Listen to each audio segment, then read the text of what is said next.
Bonjour à tous, bienvenue dans cette nouvelle vidéo achat où je vais vous présenter 11 Blu-ray que j'ai acheté chez Blue Cats. Donc toujours le même principe, 5,99 € le Blu-ray neuf.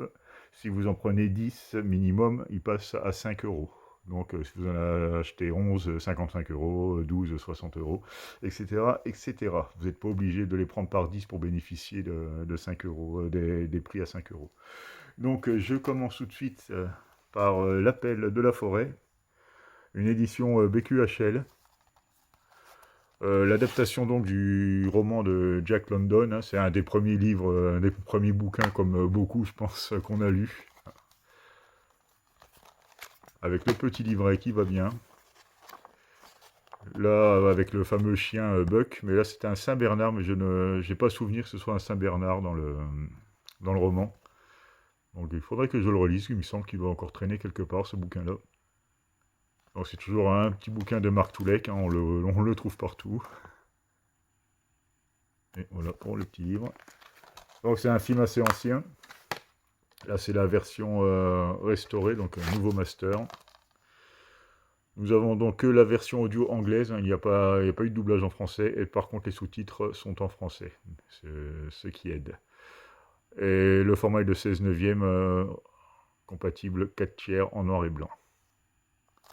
Et 1h30 le film, donc c'est un petit film qui ne dure pas trop longtemps, avec Clark Gable notamment. Donc, ensuite, j'ai pris Mama Roma, c'est le second film de Pasolini, hein, donc réalisateur un peu olé olé, on va dire, bah, surtout avec son film Salaud, hein, que tout le monde, enfin qui s'est fait sa petite réputation, on va dire. Donc là, ça va parler apparemment d'une mère de famille d'âge mûr, donc qui est obligée de passer par la prostitution pour s'en sortir. Donc c'est un film tout public, hein, donc c'est pas racoleur comme, comme les films qui suivront sa filmographie, mais c'est par curiosité, je voulais voir ce que ça donnait Pasolini à ses débuts. Ensuite, un film de Terry Gilliam, hein, Jabberwocky. Bon, c'est encore de la grosse comédie à la Monty Python, hein, mais comme je ne l'avais pas, j'ai jamais vu, donc je me suis dit à 5 euros, ça vaut le coup. Donc c'est toujours, c'est une édition Carlotta, il me semble. Ouais, donc Carlotta avec donc une blinde de bonus, hein, comme d'habitude. Entre King Kong et Monty Python, Sacré Graal. Donc tout un programme. Ensuite, Deep End. C'est un film d'auteur de Jerzy Skolomski. Avec énormément de suppléments. Et ça, c'est encore une édition Carlotta. Donc on a l'habitude avec eux d'avoir la blinde de bonus. Donc au niveau du speech, c'est une femme d'âge, enfin pareil, d'âge assez mûr, qui va se jouer en fait d'un ado qui est tombé amoureux d'elle, quoi. Et donc elle va en jouer, elle va un peu se moquer de lui. C'est vraiment le speech de base que je ne connais pas du tout le film. Et je me demande vraiment ce que ça peut donner, hein. Donc une petite curiosité, hein, parfois on est surpris. Là, on tombe sur les classiques avec The King of New York, hein, le film d'Abel Ferrara avec l'excellent Christopher Walken. C'est un film que j'avais vu il y a très très très longtemps. Je ne sais même pas si je l'avais en VHS, alors c'est pour vous dire, mais j'en garde un excellent souvenir. Donc quand je vais le revoir, ça va me rafraîchir la mémoire, mais j'espère que ça a bien vieilli, mais il n'y a pas de raison, hein. Mais j'en garde un très bon souvenir, très bon film. Alors un film que je connais pas, mais qui m'a attiré par son casting, donc avec Julia Steele, Alexander Ludwig, Ray Liotta, ou Ray Liotta, hein, pour ceux qui... Bon, c'est un de ses derniers rôles apparemment, Hal Holbrook et Anthony Hopkins, donc ça fait quand même un bon casting. Bon, apparemment ça parle d'une chasse à l'homme adaptée d'un roman noir de Castle Freeman Jr. Et apparemment il a été primé. Quelques fois, j'ai jamais entendu parler de ce film.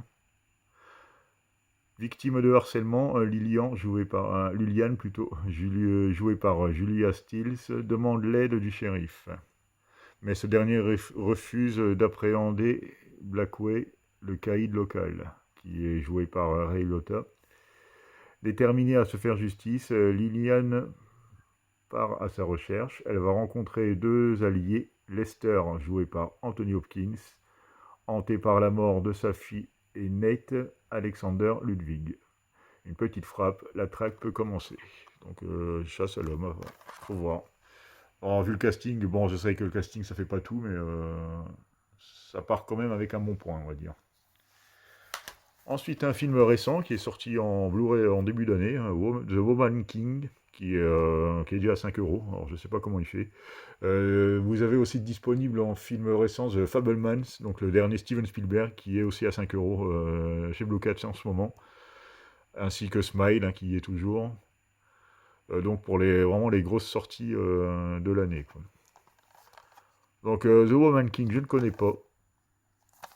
Ça a l'air plutôt sympa, hein. Je ne sais pas du tout de quoi ça parle. The Woman King retrace l'histoire extraordinaire des Zagogiers, une unité de guerrières qui protège le royaume de Dahomey au XIXe siècle, en Afrique de l'Ouest. Leur aptitude et leur fureur n'ont jamais trouvé d'égal. Donc apparemment ça a l'air d'inspirer de faits historiques, donc à voir. Là, j'ai été content de retrouver Sin City, parce que vous savez qu'en France, il est sorti par Wildside, hein, donc un Blu-ray de Wildside de 2012. Hein, je vous mets dans le mille, c'est un Blu-ray défectueux. Donc ici, il s'agit de la version belge, donc qui est E1.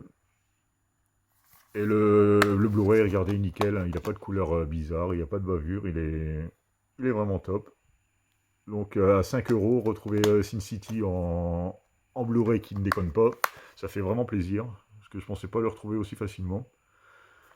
Donc je ne vais pas vous le représenter, hein, je l'avais en DVD uniquement, donc là je suis bien content de le rentrer, le Blu-ray.